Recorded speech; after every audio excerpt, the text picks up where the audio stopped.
Time to fire up the VCR. This one's my favorite.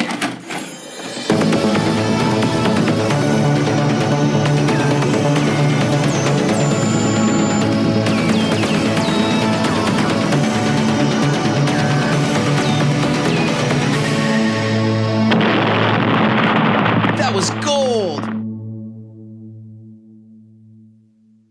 Welcome to Analog Jones in the Temple of Film. I'm Steve. And I'm Matt. And this is our intro. Yeah, you get to learn who Steve and Matt are. All right, so this is basically a podcast. I would say it's not basically. We are a podcast that looks through all these old VHSs, whether it be in our, underneath our bed, in our closets, at a flea market, or Bucket of Blood here in Chicago. Mm-hmm. We go through the piles and piles of plastic to find the rad films. Basically, yeah, it's digging through a forgotten format to watch either forgotten movies or beloved movies on the format that they were first put out on. Well, we grew up on VHS tapes. We grew up on the trailers before them. Mm-hmm. Some of the shoddy work we would get, the tracking that was on those old boob tubes. Mm-hmm. Tracking the tape.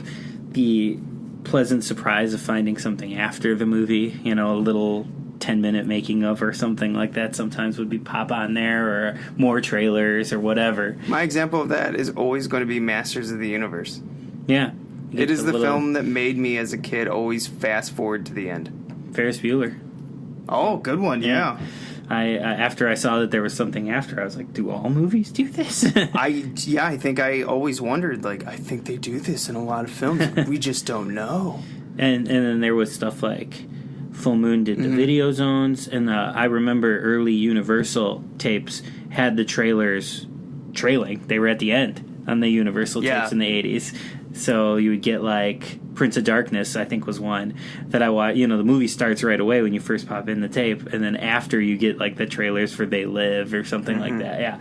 So. And you always got interesting promos on Full Moon and a couple of smaller production companies or distribution companies that would do it. You just don't get that kind of stuff anymore. No, and I think that was something that excited us to want to do this. Not just the stuff that you find on the tape, but there'd be sometimes before the movie there'd be promos to buy a t-shirt and a mail away offer, or join our fan club, or learn more about this movie through merchandising. It's stuff, or buy the video game. It's stuff like that we don't see anymore, that really tapped into the nostalgia. We were like, we got to do something that talks about this. How about the WB when they would have the Looney Tunes before the Batmans and stuff? Yeah. Loved those. Yeah, little shorts and things like that. It was sort of.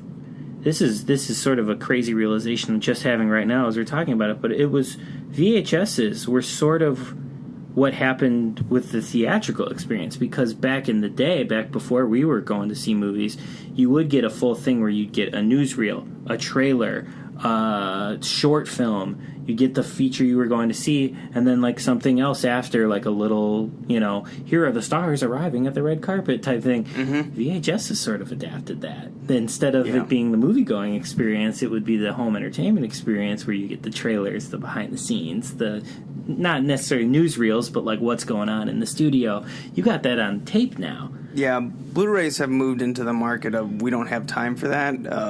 You get the option if you want it, which might be better for the user, but it's not as fun. It's not as exciting because I came from that era. Yeah, it's not as exciting. You don't know what you're going to get when you pop a tape in.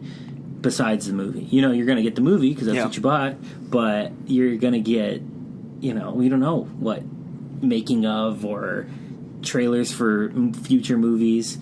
I think of I've got the Mystery Men tape, and it has a teaser trailer for Rob Zombie's House of a Thousand Corpses on it, which ended up getting canceled by Universal, and Rob had to finish it and do it at Lionsgate.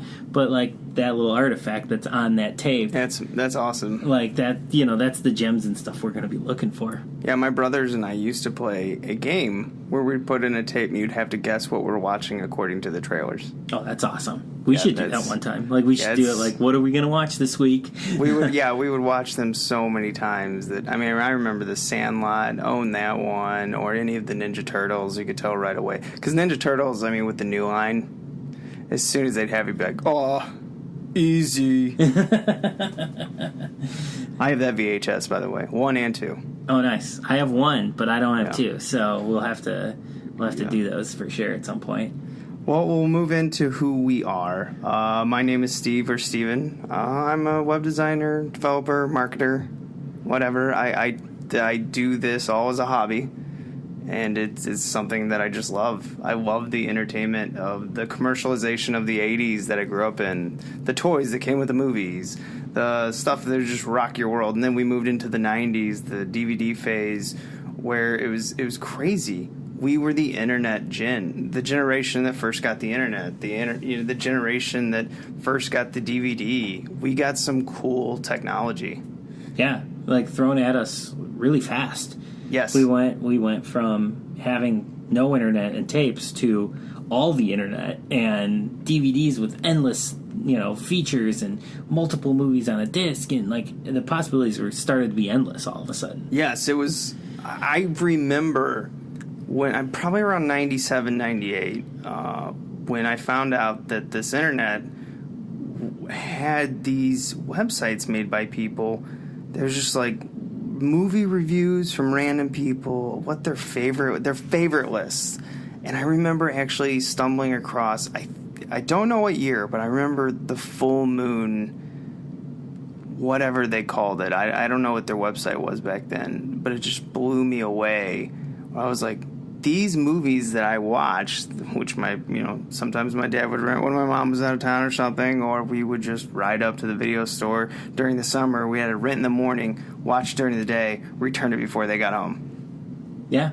That's something that I don't know how many kids can do that nowadays. Right. It's the experience, the social experience of going to the video store, having to talk to a clerk, having them recommend you movies based on what you're getting, or being like, oh, this one you're picking up is great. Where we had to interact with humans. Right. And then also, like, besides having to interact with the other humans there, going with friends, riding your bike to the video store, and as a group of 4 or 5 kids going, what are we going to get this And we time? had to pick everything from the box art, the photos in the back, and the synopsis. Right, we didn't have the internet to look up reviews. No. We couldn't pull out our phone and be like, what's the Rotten Tomatoes score? It didn't matter. It didn't matter. It was like, that looks fucking cool. I'm gonna rent that. And if you rented a pile of shit, you had to deal with it. Yeah, and I think it made us appreciate it more. It was like, I think this is where I sort of found my love of B-movies and trash cinema and exploitation and things like that, because I'd be like, well, I'm only renting one today, I gotta make this count. So I would find the things I would like in those movies. So you really had to be an awful movie for me to get mad about it, because I was always trying to find the gold in there. Yeah, that's what it was. You couldn't waste your time with getting a rom-com. I mean, at that point, we weren't forced to watch that because we maybe had someone we were trying to date. But yeah, no, and I just didn't have any interest in it. And still.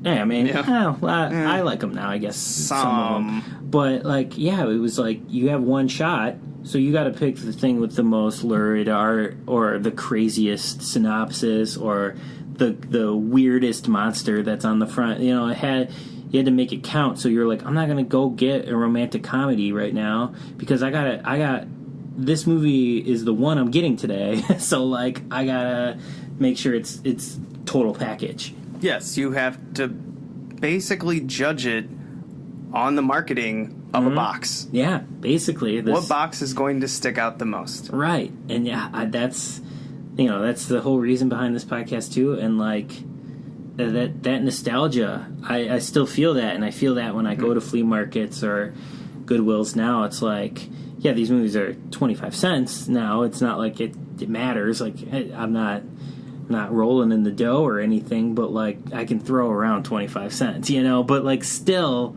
I want to make it count. Like, I'm looking and I'm like, okay, I'm going to get 4. I'll spend $1. What 4 am I going to get today? Yeah. I'm still looking for the best box art. I'm still looking for the most. Well, that's kind of the fun. I mean, we're going to a flea market tomorrow. Yeah. And we're going to find some stuff. And most of them are probably going to, I mean, we could pull out our phones.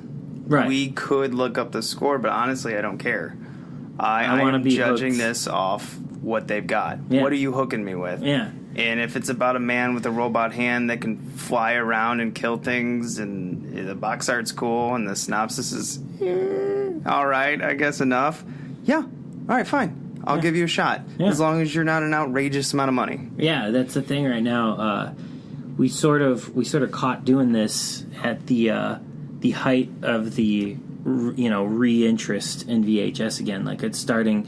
It'll never be like a vinyl, but it's starting to kind of be like that right now. Okay. So now people are going to jack up the prices. Now we're going to see. I ran into that flashback weekend where they would not budge on. They're $5 each. I'm like, come on. Yeah. And I mean, like, I'll spend $5 for, like, say it was like an old full moon movie or something that not in circulation, but, like, I'm not gonna spend $5 on Urban Legends, that's everywhere. So yeah, and like the Trimmers one, I'm like, you're gonna $5 on Trimmers, right? Yeah, come on, it's Trimmers. You get it anywhere. We've got to kind of learn to be bargainers. Yeah. Oh, I'm sure we'll get better.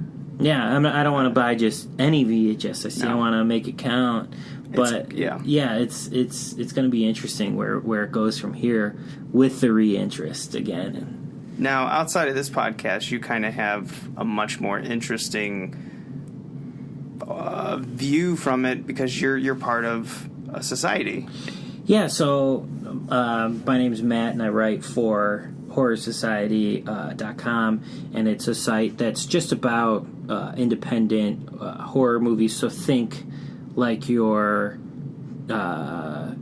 whatever horror site you go to get your horror news. I don't want to name drop anybody else, but you go to that site. Horror Society is that, but for the little guy. Horror Society is for the people that are making movies in their backyard still. This is independent, truly independent stuff. The stuff that's making the rounds on the film festival circuits that maybe you missed. It doesn't have a big name star in it or whatever. Horror Society gives a spotlight to the independent artists. So I wanted to get involved with them. And once I did, I sort of, besides writing for the site, wanted to take over a film screening series they used to do back in, I think, 2011, that I used to go to all the time. And that's when I really got involved with them the first time. But I wanted to bring back Trash Movie Night. So I definitely have a major interest in cult cinema, trash movies, alternative cinema, basically. Not the stuff that everybody loves. I love classic movies as well, but I have a definite affinity for the stuff that people sweep under the rug. So I brought back Trash Movie Nights here in Chicago, where we host at a bar the double features of these forgotten fun movies. And it was something I loved going to back in 11, and now I'm hosting it, so it was a really cool thing to be a part of and join up with. And that has since spawned other screening series that we do at the Davis Theater and at the bar attached to that, and at Bucket of Blood, where we buy a lot of our tapes. We do screenings there now as well, and a lot of those other ones besides the Trash Movie Night, that is spotlighting the independent artists. So sort of working in that. And then also I am a filmmaker as well, and I'm making these sort of movies that are inspired by the exploitation that I grew up with. So name drop the film.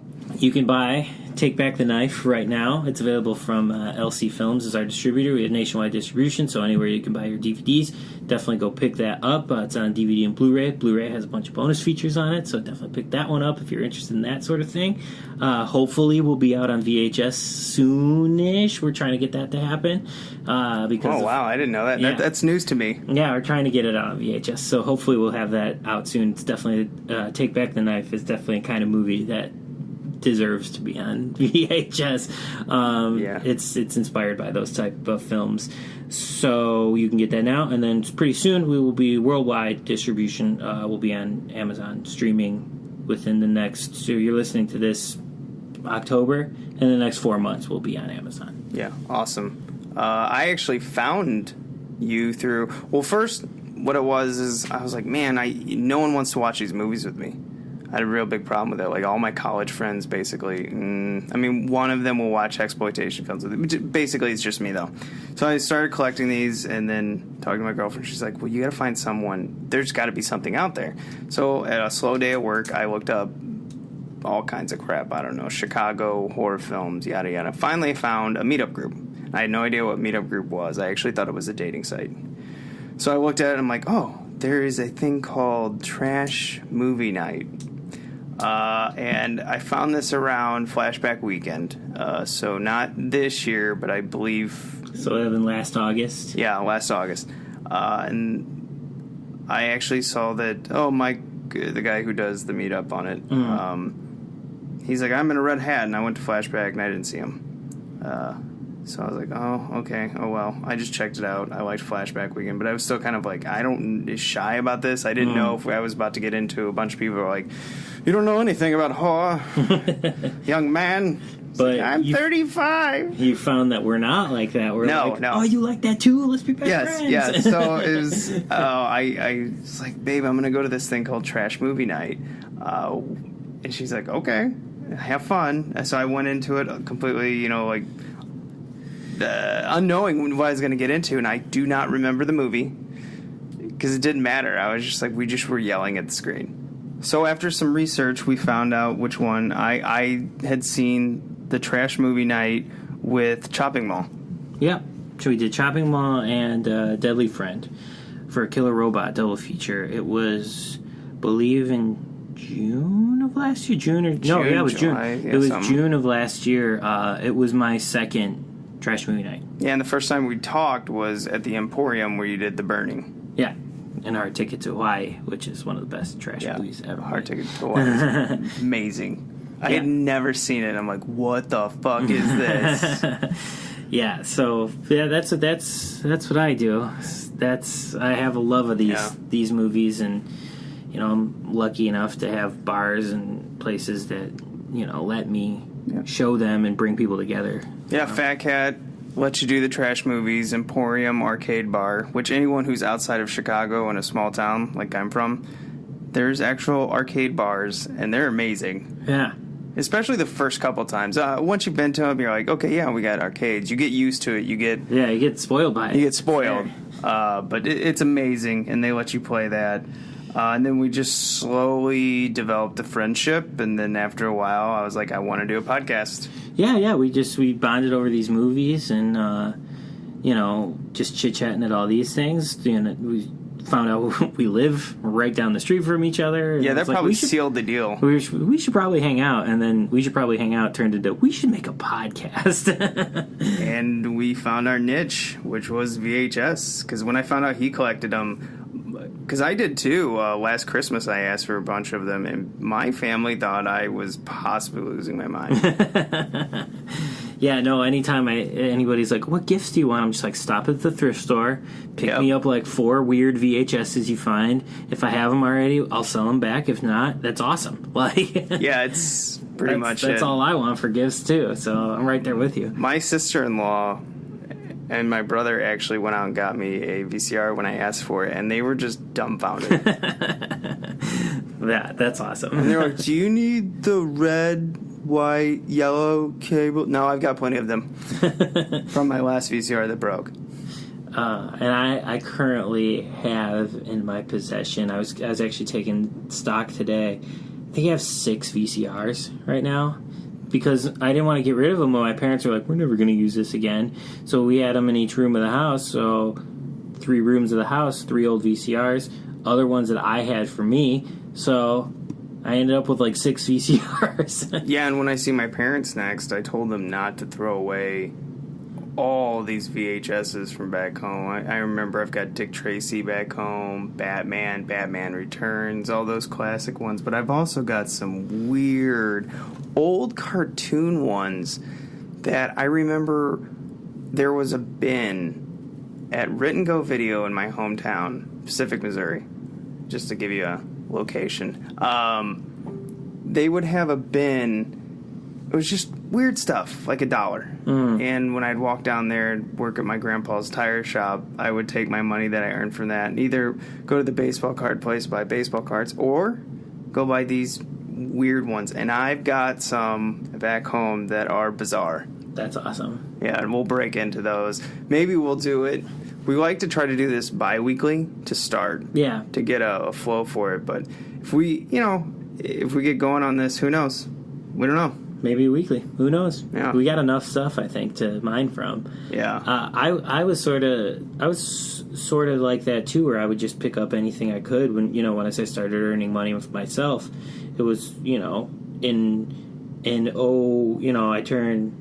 got my first job at 16. I turned 16 in 05, 06. So VHSs were kind of going out at that point. Yeah. So you could get them for cheap. But for me, I was like, that's a movie that's cheap. It didn't matter what format it was on. I was like, I have VCRs and I want to own this movie.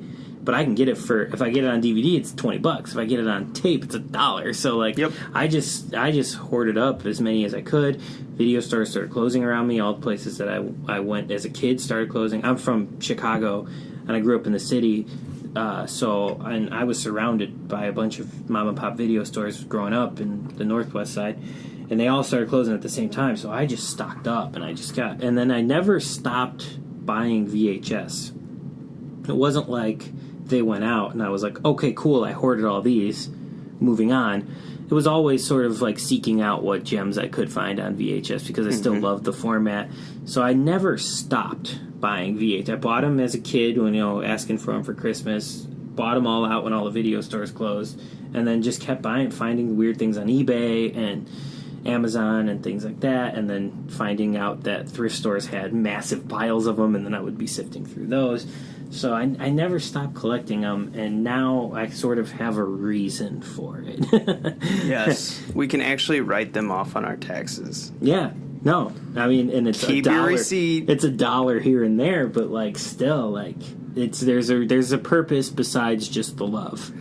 Hashtag adulting. I do it now because this is a golden time to buy DVDs. Yeah, it's the same thing we saw happen with VHS. Is now a DVD you can get for $1. And I'm looking for the commentaries. Oh, okay. I just bought the Brazil one I told you about that has commentaries from the director, the writer, maybe a star or two, has behind the scenes. You can find them because during a time period, I would say about 2004, 2008, they were coming out with all these older ones where some of these directors and actors were still alive. Yeah, it was a great time because the DVD market was on fire. Yeah. So they were like, let's re-release everything and throw every bonus feature we could possibly dig up, any rough footage, anything we can find to throw on this DVD to sell it. And yeah, it would be footage of the craft service table, but we didn't care. They would just throw it. They had it. And that started, at least for me, what I've noticed was that's when you had these distribution companies come out of nowhere and start to get these older films that were dead and forgotten about that probably would deteriorate from the film from back in the 60s and 70s. And they started to put these things out. And it really started, at least in my mind, like a revolution. Holy shit. What are these? And then you started to see these film documentaries come out in the late 2008, 9, 10-ish area, and I fell in love with it, and I can't get enough of them. Yeah, no, it was a really, really, really cool time to fall in love with alternative cinema because we had so many options. I loved Elite and Anchor Bay. They were they were the kings of the market at that time, and I mean, sadly they're not around anymore. But those kind of companies, and now we're seeing companies like Scream Factory and Vinegar Syndrome and Arrow Video. Is it Synopsis? Synapse. Yeah, Synapsis. I really like their stuff. They're a little bit more on the expensive. I think a lot of these, they call them boutique. Yeah. Distribution companies, they are because they're small and it's expensive for them to make. It's very these hard. But so, man, they put out some quality on there. Even the worst freaking film you can find, They are jamming it with quality. Yeah, we're screening Microwave Massacre at the end of the month here. It's September now. We're recording this. So at the end of the month at Bucket of Blood, we're screening Microwave Massacre, and I just confirmed that and booked that with Arrow Films and bought their Blu-ray for the screening purposes, and that thing is stacked. It is just feature filled for this movie that was just forgotten from 1983, did well on video, came out once, they didn't even reissue it, and now it's a feature-packed thing. Yeah, I mean, and it also will help us on doing some of the VHSs that I know that we'll like. I would love to do a lot of them that have come out through maybe Arrow, maybe Synapsis, maybe Vinegar, maybe Shout, and we can watch the VHS transfer and then listen to commentary and get that, because commentary is by far, usually, the best way to learn. Obviously, the internet provides us with so much, and YouTube does too, with some other people you can do some research on, but, we want to do our own, and I think the best way is to go straight to the source of, commentary. Yeah, and the bonus features, commentary, I think all that's great. I mean, that's amazing. I'd rather go that way than the internet. I'd rather, look at the stuff that was provided from the makers of the film. So we'll go into, I guess, what kind of inspired us growing up. I don't know, our favorites, whatever you want to call it. Yeah. We have a lot of them. So we'll because this is so vast, we're just doing this on the fly. So we're like, maybe we'll just do it by genre. We'll start with probably your home plate, so to speak, your big one. Let's go with horror. Yeah, so I would say I got three favorites in horror that I always go to. I always say that my favorite movie of all time is the original Evil Dead. Sam Raimi's classic, original. A lot of people like 2. A lot of people like Army of Darkness. I like the first one because it really walks the line of the humor and the horror so nicely. And it hooked me into my favorite kind of movies are tonally schizophrenic and crazy energy movies, and this was sort of the first movie I saw that hooked me into that. And then I'd say another one that I always say is a favorite is John Carpenter's In the Mouth of Madness, which is not one that gets enough love, but I think it's a masterpiece. 1995, Sam Neill, and it's terrifying. Something to watch on Halloween every year. It's and I love Carpenter's Halloween as well, but this one is a favorite. And then I would say classic black and white, probably one of the technically best made movies ever, Bride of Frankenstein. It's one of my absolute favorite movies ever made. Okay, so I'm more of the over the top, kind of teetering on comedy, or some of it goes into pure comedy. So it's funny you said Evil Dead, because mine easily the one I've watched the most and know the most about, Evil Dead 2. Yeah, I love that movie too. I just have carry a torch for the first one, but I love the second one too. I always loved horror that just it goes too far. The whole point of it is, and another one that I've seen so many times is Reanimator. So that kind of goes into my whole zombie roots of Day of the Dead is my favorite Dead movie. Even though that's the most grim reality one, but so it's kind of like, I guess I either want completely grim, almost apocalyptic, or I want way over the top insane. So that's how I've always been, just very extreme with them. So I think that's kind of interesting, where you've got more of yours is definitely, Evil Dead is a classic horror film. Yeah. It is scary. Mm-hmm. It scared us as kids. Mouth of Madness, definitely. And then scares me now. And then Bride of Frankenstein is totally just classic. Yeah.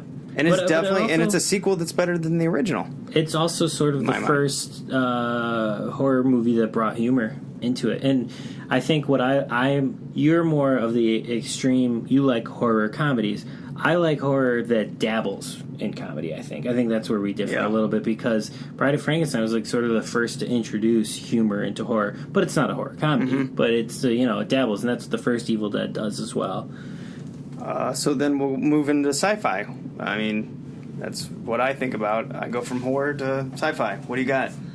I'll pick two for sci-fi, and they're pretty stock. They're pretty generic favorites, but I love them. I'm gonna go with Empire Strikes Back, and I'm gonna go with Alien, the original.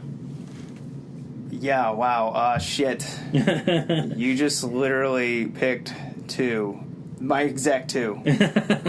That's why we do this together. Shit. I was like, okay, he went with Alien. I guess I could go with Aliens, but that's not really. And then you're like, Empire Strikes Back. And I go, well, fuck me in the ass.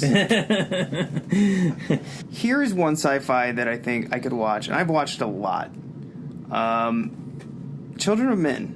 Does that count as a sci-fi? Yeah, that's a sci-fi movie for sure. Yeah, absolutely. It is one of my favorite, and again, grim, kind of apocalyptic. Seeing your taste now. Yeah, I'm seeing your taste laid out. My apocalyptic. I mean, I guess you could go into the Mad Maxes, but I put those more into almost fantasy action. Mm-hmm. Apocalyptic fantasy action. Yeah, they're not very sci-fi-y. No, they're not at all. So I mean, but Children of Men, though, is sci-fi for sure. You think? Okay. Mm-hmm. All right. I love it. Okay. The cinematography in that, the mood, the tone, boom, they nailed it. And then we'll go into, action. So, again, I have an old and a new. I mean, the old isn't that old, but my old sort of favorite action movie is Terminator 2. Yeah, easy. I think that's a perfect movie. Yeah, it's a perfect movie. I love the first one, too, but it's something about Terminator 2 that hooks me. Yeah, it's a perfect film. It is the first movie that made me cry as a child. It doesn't make me cry. I have a thing now where I can't cry during movies. It doesn't work on me. I've seen too many movies. Yeah, that's a problem. I've seen too many movies. Yeah, like I can cry in real life, but I can't cry in movies anymore at all. But this was the first movie, Terminator 2, to make me cry, and it's an action fucking movie. Like that's crazy. Oh, when Terminator goes down with the thumbs up. Oh yeah, yep, of course. Yeah.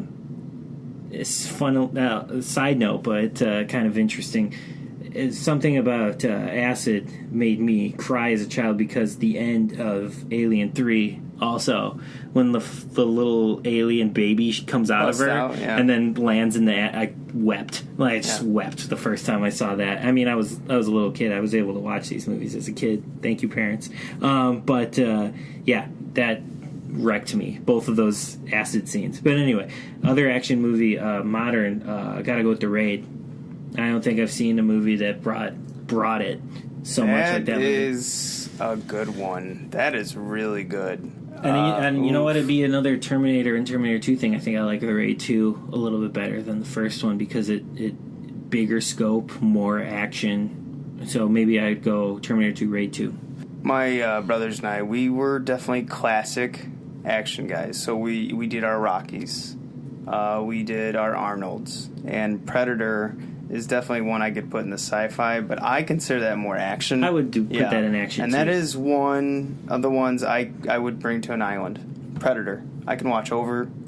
Simple, but very, very well done. And it's so over the top, like, just so much machismo. Yeah. So much testosterone.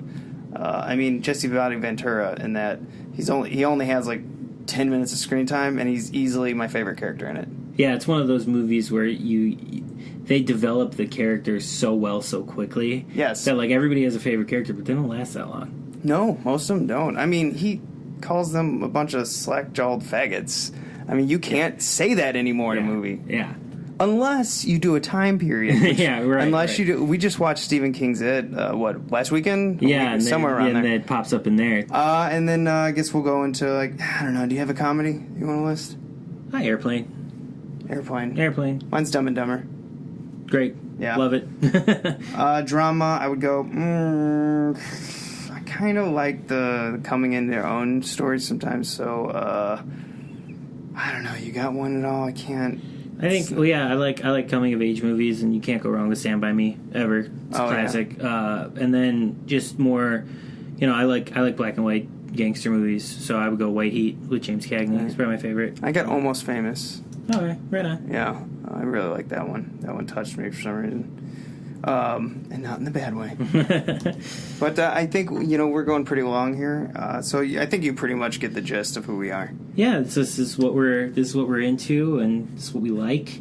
We like these kind of movies, and we hope to help you discover some, and then maybe find things you didn't know about the movies you love, or then find things you love about the movies you thought you didn't like. Or maybe we can take you back in our little time machine and you can remember some of the, oh my gosh, I forgot about that trailer or that promo. Right, there was video game trailers before that. Or Cool World had a video game?